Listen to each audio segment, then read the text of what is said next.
नमस्कार,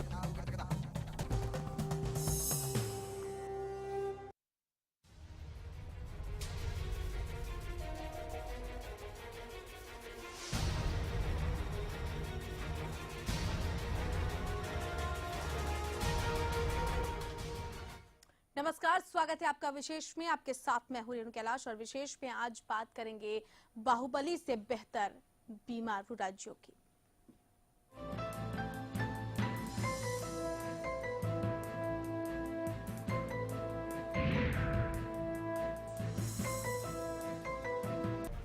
बीमार राज्यों ने पेश की मिसाल।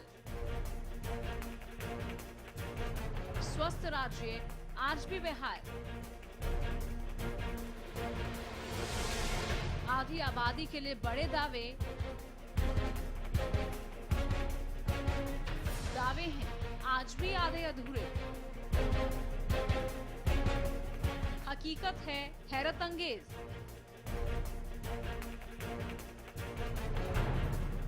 यहाँ बाहुबली है ढेर।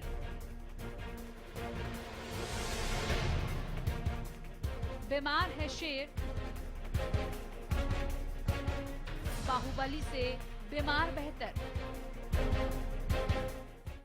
जी हाँ, बाहुबली से बीमार बेहतर, ये बात हम दरअसल इसलिए कह रहे हैं क्योंकि पंचायती राज जो चुनाव है उसमें अगर हम भागीदारी की बात करते हैं तो बनिस्बत जो स्वस्थ राज्य है या जो कमोबेश ज्यादा विकसित राज्य हैं उनसे जो बीमार राज्य हैं वो ज्यादा बेहतर है। वहां पर महिलाओं की स्थिति ज्यादा बेहतर है बजाय कि ऐसे स्वस्थ राज्यों से। सबसे पहले देखिए एक रिपोर्ट, ये मामला समझिए, उसके बाद करेंगे इस पर विस्तार से चर्चा।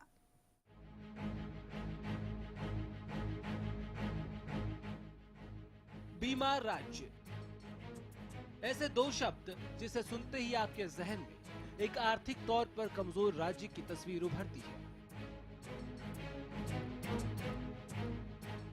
हमारे देश में भी कई बीमार राज्य हैं, जहां विकास की गाड़ी बेहद धीरे चल रही है।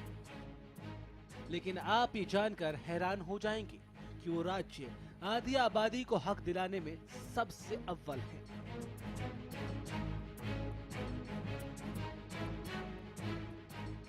हरियाणा में छोटी सरकार यानी पंचायत चुनाव को लेकर सियासी सरगर्मियां काफी तेज हैं। चुनाव की तारीखों का ऐलान भी हो चुका है, लेकिन इस चुनाव से पहले आपको हरियाणा की हैरत अंगेज हकीकत दिखाना बेहद जरूरी है, जहां चुनाव के दौरान महिलाओं को सिर्फ वोट बैंक ही समझा जाता है, लेकिन उन्हें सत्ता के सिंहासन पर बैठने का मौका नहीं मिल पाता। और इस बात की गवाही आंकड़े देते हैं। झारखंड में 59%, राजस्थान में 58%, उत्तराखंड में 57%, छत्तीसगढ़ में 55%, तो बिहार में 52% महिलाएं पंचायतों में चुनकर सामने आई हैं। हरियाणा में महज 37%, तमिलनाडु में 34%, गुजरात में 33%, गोवा में 33% और पंजाब में महज 30% महिलाएं पंचायत में चुनकर आई हैं। ये आंकड़े उन राज्यों की पोल खोलते हैं जो महिलाओं के हक के बड़े बड़े दावे करते हैं, जो खुद को विकास में अव्वल बताते हैं, लेकिन हकीकत क्या है ये आंकड़े बखूबी बताते हैं। आपको ये भी बता दें कि पंचायत चुनाव के लिए 16 राज्यों में महिलाओं के लिए 50% सीट आरक्षित है, जबकि हरियाणा में पंचायत चुनाव में महिलाओं के लिए 33% सीटें ही आरक्षित हैं। ये आंकड़े आईना दिखाते हैं और ये आंकड़े हरियाणा को भी शर्मसार करते हैं, क्योंकि हरियाणा में सियासतदान भले ही विकास के बड़े बड़े दावे करें, लेकिन हकीकत ये है कि महिलाओं का विकास वहीं थमा हुआ है। ऐसे में सवाल उठना लाजमी है कि क्या 33% आरक्षण के साथ हरियाणा की आधी आबादी को हक मिल पाएगा। Bureau report, Haryana news. जी हाँ, तो क्या हरियाणा की आधी आबादी को वो हक मिल पाएगा जिसके बड़े बड़े दावे किए जा रहे हैं? हालांकि रिपोर्ट तो कुछ और बयां कर रही है, क्योंकि हालत यहाँ पर बहुत ही ज्यादा खराब है। 37% महज महिलाओं को यहाँ पर पंचायती राज में भागीदारी दी गई है, और ऐसी भागीदारी किस काम की जो कि स्वस्थ राज्य को और ज्यादा बेहतर ना बना सके। इससे बेहतर तो वो बीमार राज्य कहे जाने वाले राज्य है जो कि कमोबेश बाकी के क्षेत्रों में पिछड़े हैं, लेकिन कम से कम आधी आबादी को उनका हक तो दिलाते हैं। बीमार राज्य मिसाल बन गए हैं, लेकिन स्वस्थ राज्य या विकसित राज्य जिन्हें आप कह सकते हैं, वो यकीनन बदहाली के दौर से महिलाओं के मामले में गुजर रहे हैं। अगर हम बात करें गुजरात, तमिलनाडु की, तो यहाँ पर तकरीबन 33 और 34% ही महिलाएं रिप्रेजेंटेटिव हैं, यानी पंचायती राज में भी उनकी भागीदारी है या वो जनप्रतिनिधि हैं। हरियाणा में 37% है। गोवा, जो कि बहुत विकसित राज्य माना जाता है, पॉश राज्य माना जाता है, वहां पर 33% ही महिलाओं को भागीदारी दी गई है। जबकि बनिस्बत इसके अगर हम बात करें बीमारू राज्य जो कहे जाते हैं, जैसे आप झारखंड की बात कर लें जो कि टॉप पर है, यहाँ पर 59% महिलाएं जो है वो PRI यानी कि जो पंचायती राज इलेक्शन है उसमें 59% महिलाओं को भागीदारी मिली है। राजस्थान में 58% है, उत्तराखंड में 57% है, छत्तीसगढ़ में भी 55% है और बिहार में भी 52% जो महिलाएं हैं उनको पंचायती राज में भागीदारी मिली है। तो सवाल यही है कि भाई जब ऐसे बीमारू राज्य महिलाओं को इस तरह से सुविधाएं देने में अव्वल है, तो उनसे बेहतर और राज्य क्यों ना हो? क्योंकि बाहुबली से बीमार बेहतर इसीलिए हम कह रहे हैं क्योंकि जो विकसित राज्य हैं वो महिलाओं को प्रतिनिधित्व देने के मामले में तो पीछे हैं, लेकिन जो बीमारू या कम विकसित राज्य हैं वो महिलाओं को प्रतिनिधित्व देने के मामले में आगे है। ऐसी स्थिति आखिर क्यों बन रही है, इसके तमाम पहलुओं पर हम चर्चा करेंगे, बातचीत करेंगे और समझने की कोशिश करेंगे। इस वक्त हमारे साथ स्टूडियो में सामाजिक कार्यकर्ता ऋतु रणदेव मौजूद है। ऋतु जी नमस्कार। ऋतु जी, एक रिपोर्ट के मुताबिक ये पता चला है कि जो विकसित राज्य है वहां पर पंचायती राज में महिलाओं की कम भागीदारी है और जो बीमारू राज्य है या जो कम विकसित राज्य है, जैसे आप बिहार की बात कर लें, झारखंड की बात कर लें, छत्तीसगढ़ की बात कर लें, यहाँ पर जो है महिलाओं की स्थिति ज्यादा है, 50% से ज्यादा उनकी भागीदारी, जबकि हरियाणा में 37% है। आखिर ऐसा क्यों? कि हम लोग पिछड़ते जा रहे हैं, जो पढ़े लिखे हैं और ग्रामीण इलाके आगे आते जा रहे हैं। इसका मतलब एक्चुअली साफ दिखाई दे रहा है कि जो जितने विकसित राज्य हैं उनकी मानसिकता कम होती जा रही है, इन मामलों में पिछड़ी हुई होती जा रही है, और जो पिछड़े राज्य हैं उनको वहाँ की महिलाओं को वहाँ के पुरुष या वहाँ का समाज आगे लाना चाह रहा है। तो इस हिसाब से उनको देख के हम लोगों में या शहरी लोगों में थोड़ा सा समझ आनी चाहिए कि इतना अगर वो लोग प्रोग्रेस में आ रहे हैं, विकास की ओर अपनी महिलाओं को आगे ला रहे हैं, तो हम लोग क्यों पिछड़ रहे हैं? इसका कारण ये है कि हम लोग ऑलरेडी सेट है, एक माइंडसेट बन चुका है कि हमें लगता है कि हमने महिलाओं को पूरा सम्मान दे रखा है, बराबरी दे रखी है शहरों में, तो वो वही लेवल एक सेट होके रह गया। लेकिन वो जो ग्रामीण महिलाएं हैं उनको अब लग रहा है कि हमने अपनी महिलाओं को आगे निकालना है, या आज का युग जो है पुरुष महिला में विकास का, बराबरी का युग आ गया है। तो यहाँ की जो हमारी मानसिकता है ना, मुझे लग रहा है शहरों की, वो स्थिर होके रह गई है। उसमें आगे बढ़ने की या महिलाओं में भी वो उत्सुकता दिखाई नहीं दे रही, जैसे कि ग्रामीण महिलाओं में। बिल्कुल, हरियाणा में भी 37% ही महज महिलाएं ऐसी जिनकी भागीदारी। सबसे बड़ा कारण तो ये है, सबसे बड़ी बात तो ये भी है कि जहाँ पर महिलाओं की संख्या ही इतनी कम है, जहाँ पर कोख में उसे मार दिया जाता है, उसे आगे बढ़ने का मौका ही नहीं मिलता, पैदा होने का मौका ही नहीं मिलता, वहाँ भागीदारी कैसे हो पाएगी? ये भी रीजन है क्योंकि शहरों में फैसिलिटीज बहुत है इन चीजों के लिए। अगर आप कानूनी तौर पे नहीं कर पा रहे हैं उस चीज को, जैसे कि भ्रूण हत्या जिसको हम कहते हैं, वो अगर कानूनी तौर पे आपको अलाउड नहीं है, तो बहुत से और तौर तरीके आपने देखे होंगे, पकड़े जा रहे हैं रोज, नए नए जगह से पता लगता है वहां हो रहा है, यहाँ हो रहा है। तो टेक्निक्स इतनी हाई हो गई हैं, उसके तरीके से कारों में भी पता लग रहा है जी ये काम हो रहे हैं, पता लग रहा है भ्रूण का परीक्षण हो रहे हैं, सारा कंफर्म हो रहा है कि भ्रूण क्या है और उसका मिसकैरेज कर रहे हैं उस चीज को। तो ये भी रीजन है क्योंकि अभी पीछे मेरे ख्याल कितने सर्वे आए हैं इस चीज के ऊपर, हम लोग देख रहे थे न्यूज में। तो ये भी रीजन है क्योंकि यहाँ की लेडीज की एक वैसे भी एक यहाँ का बिजी है, यहाँ का जो समाज है, शहरी जो समाज है, जितनी भी लेडीज हैं तो जॉब कर रही हैं, काम कर रही हैं। ये गुड़गांव सिटी हो गया या नोएडा बिजी सिटी बन गया एक तरीके से, तो उनको फुर्सत भी नहीं है। वो सोचती है समाज क्या इन चक्करों में पड़ना है, ठीक है, समाज के लिए सोचने का टाइम नहीं है उनको, अपनी लाइफ इतनी बिजी लगने लग गई है कि उनके पास फुर्सत नहीं है समाज के लिए सोचने की। मुझे लग रहा है कुछ ग्रामीण औरतों के पास टाइम बहुत ज्यादा होता है, ठीक है, सुबह भी अगर खेती बाड़ी में भी उस साथ देती शायद में आप कुछ कर गुजरने की चाहत ज्यादा हो गई है, अवेयरनेस थोड़ी बढ़ रही है। लौटेंगे आपके पास। इस वक्त हमारे साथ राजनीतिक विश्लेषक प्रोफेसर अनंतराम फोन लाइन पे जुड़ चुके हैं। अनंतराम जी नमस्कार।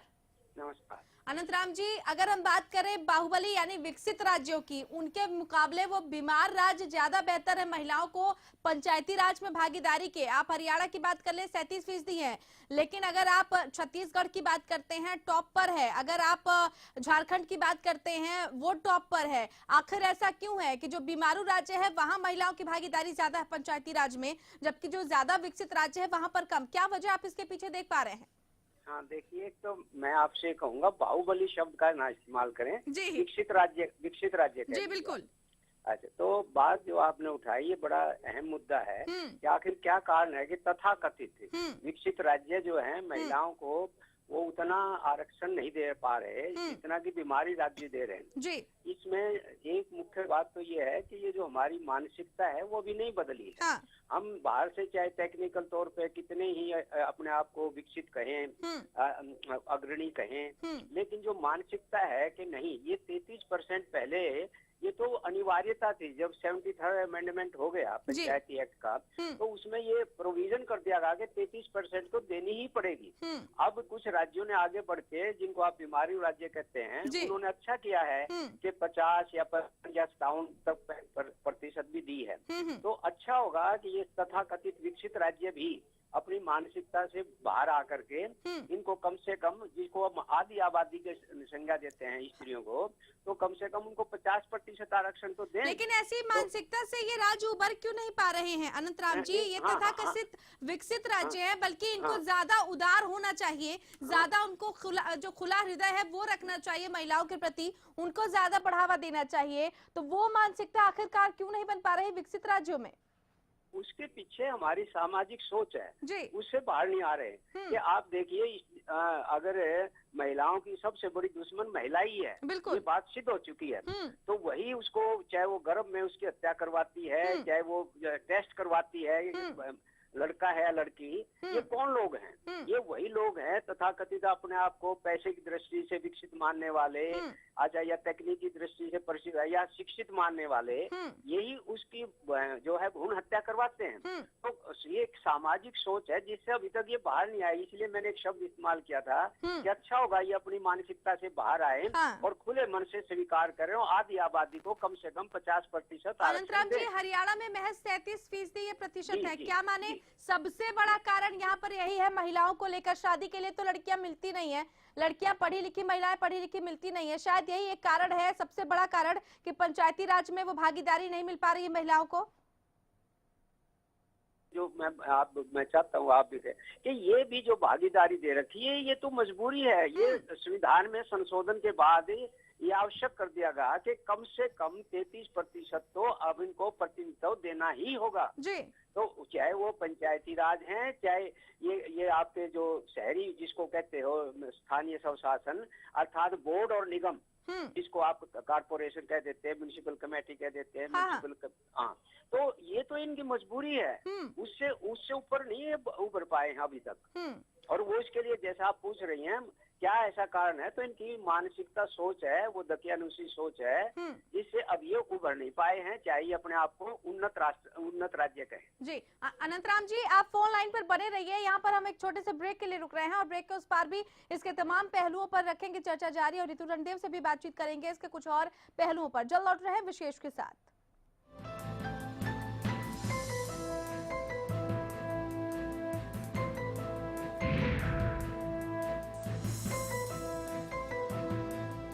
हरियाणा फ्रेश शुद्ध घी का नाम बड़ा, शुद्धता की कसौटी पर खरा, घर के घी जैसा स्वाद मन भाए, जो भी खाए तंदुरुस्ती पाए।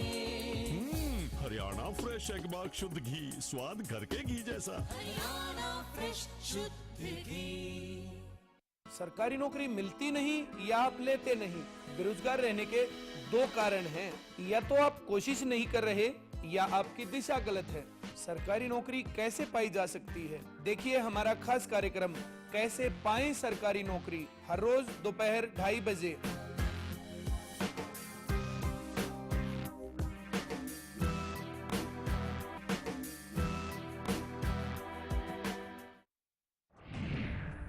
बज रही है रणभेदी, क्या बदला, क्या बदलेगा? आपका सरपंच क्या लाएगा बदला? जनता के तराजू में कैसा हो सरपंच? देखिए पंचायत चुनाव पर महा कवरेज। कैसा हो आपका सरपंच? शाम 6:30 बजे। कल सुन ओए मेरे यारा, एक्सीएल हम सबका प्यारा, एक्सीएल का हर एक वार गुल्ली डंडे पर सबसे असरदार। एक्सीएल है अव्वल, गुल्ली डंडे का ये सबसे बेहतर।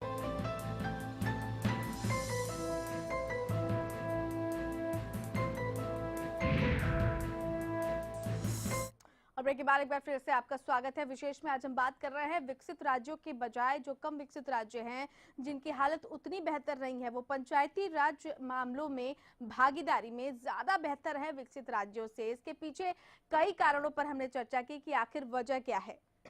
सामाजिक सोच एक सबसे बड़ी वजह है और दूसरा एक राजनीतिक इच्छा शक्ति क्या है, क्या इस पर और काम किया जाना चाहिए। इसके तमाम पहलुओं पर चर्चा करने के लिए हमारे साथ दो खास मेहमान जुड़े हुए हैं। फोन लाइन पर प्रोफेसर अनंत राम है और हमारे साथ स्टूडियो में ऋतु रणदेव जी। ऋतु जी, आपको क्या ये भी लगता है कि जो विकसित राज्य हैं वहां पर जो राजनीतिक दल हैं या जो इस तरह की भागीदारी वाले लोग हैं, उनकी इच्छा शक्ति भी इस तरीके से नहीं होती है कि वो महिलाओं को ज्यादा भागीदारी दे पाए? नाक का सवाल बन जाता है उनके लिए। ठीक कह रहे हो, क्योंकि हम लोगों को शहरों में दिखावा ज्यादा है कि हम लोगों ने औरतों को बहुत बराबरी का हिस्सा दिया हुआ है, हम लोग औरतों को किसी भी मामले में पीछे नहीं रखना चाहते।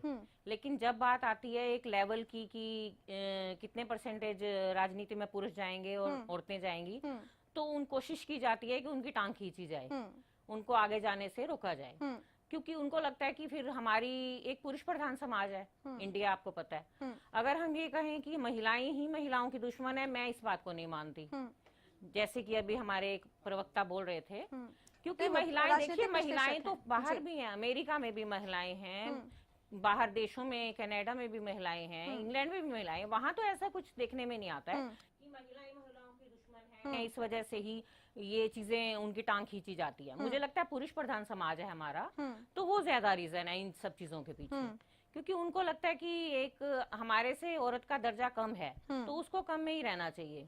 उसको ठीक है एक आध सीट फॉर्मेलिटी के लिए देनी पड़ती है, जो उनको स्टिकली है कि ये सीटें आपने दिखानी है या नॉमिनेशन में डालना ही डालना है। नॉमिनेशन में भी डाल देते हैं, उसके फाइनल जब आता है उसमें वही काम होता है कि ले दे के, हाँ, कोशिश यही की जाती है कि उनको ना उस लेवल में आने दिया जाए, बराबरी का बिल्कुल पहुंचने का दर्जा जो है ना मिले।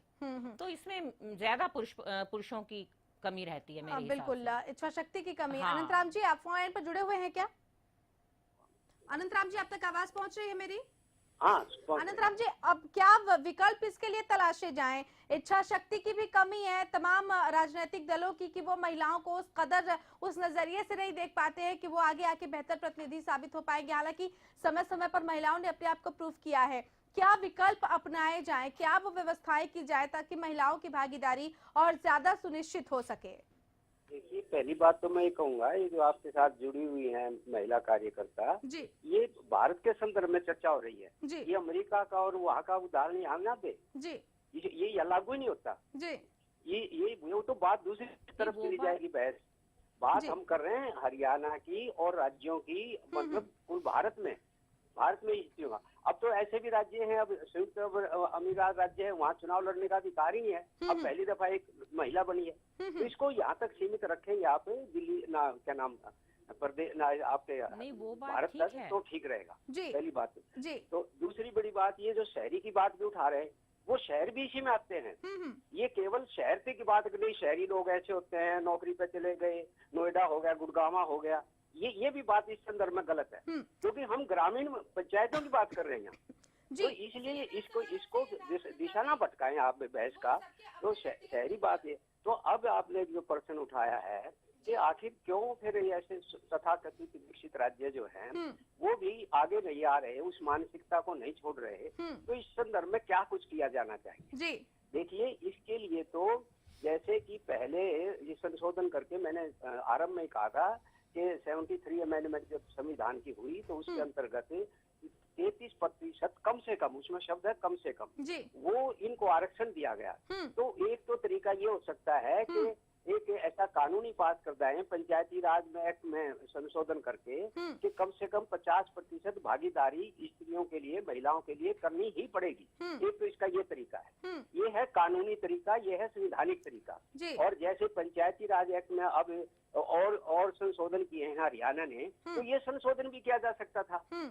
अब जैसे आपकी क्वालिफिकेशन का संशोधन किया है, आपको बिजली बिल देने का, कोऑपरेटिव बैंकों की पेमेंट करने का, और कोई उनके खिलाफ मुकदमा दर्ज ना हो, ये संशोधन किया, तो ये संशोधन भी किया जा सकता था बड़ी आसानी से। और एक कलम से ही ये जो बात आप चर्चा का आज विषय बना रहे हैं, तो ये इस पे काबू पाया जा सकता था कि भविष्य में पंचायती राज में और आगे से इसी तरह जो शहरों में निकाय होते हैं, बोर्ड होते हैं, उनमें स्त्रियों को, महिलाओं को कम से कम 50% की भागीदारी देनी सुनिश्चित करनी होगी कानूनी रूप से।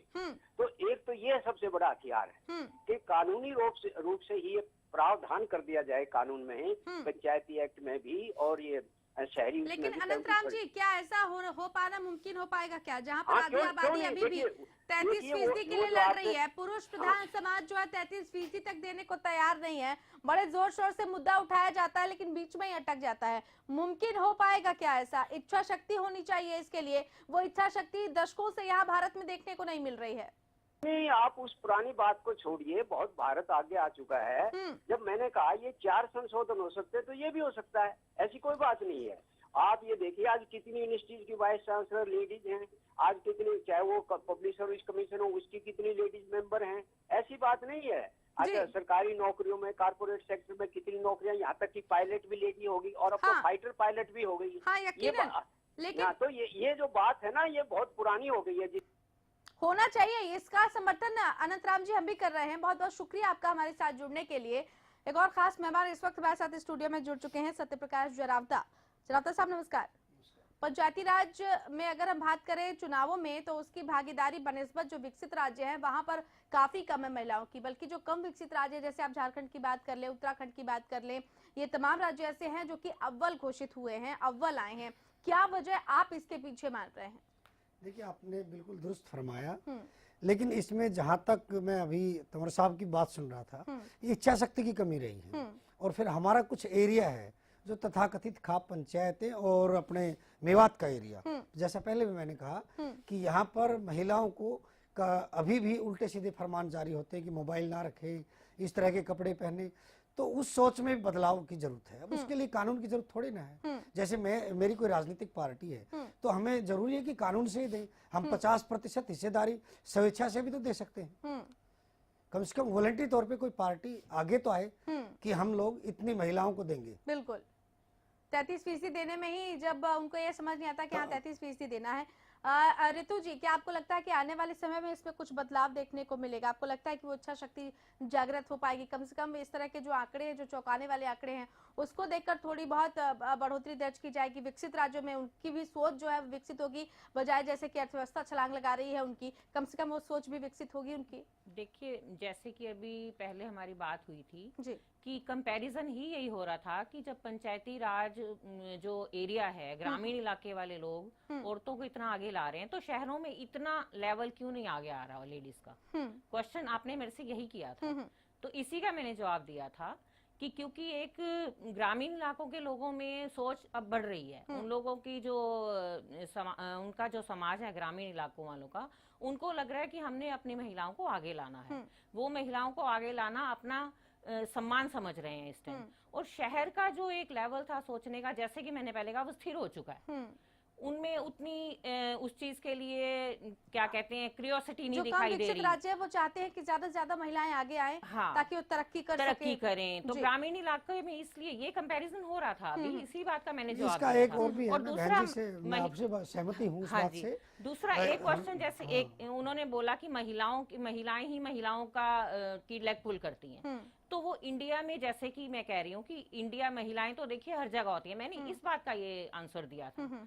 उनको इस बात की शायद कुछ मिस्टेक लगी है। मैंने इस बात का जवाब दिया कि महिलाएं तो देखिए, आप कुछ कहना चाह रहे हैं? मैं जो बात से सहमत हूँ, क्या है कि गांव में महिलाएं राजनीतिक तरफ आ रही हैं, चाहे उसको परिवार की वजह से। शहर के अंदर महिलाएं ही नहीं, पुरुषों का रुझान भी कम है। जब पुरुषों का ही रुझान ना के बराबर होता है राजनीति में, आप देखिए वोट प्रतिशत भी कम रहता है। बिल्कुल बिल्कुल। तो राजनीति जो चेतना है ना, उस शहर के लोग बुद्धिजीवी तो हैं, लेकिन चाहे मतदान में भाग लेने की बात हो, चाहे इलेक्शन लड़ने की बात हो, स्वेच्छा से भी इनकी कमी है। राजनीति से दूर रहना समझ, जबकि अच्छे देश के लिए राजनीति में अच्छे लोगों को आना चाहिए। बहुत बहुत शुक्रिया आप दोनों खास मेहमानों का कि आप आए यहाँ पर जुड़े और इतने खास विषय पर आपने चर्चा की। उम्मीद यही की जानी चाहिए कि जो विकसित राज्य है वो महिलाओं को भी भागीदारी देने में उतने ही अव्वल हो जितने की बीमारू राज्य। चलिए इसी के साथ इस खास पेशकश में इतना है, लेकिन प्रदेश की तमाम अहम और बड़ी खबरों के लिए देखते रहिए हरियाणा न्यूज। नमस्कार।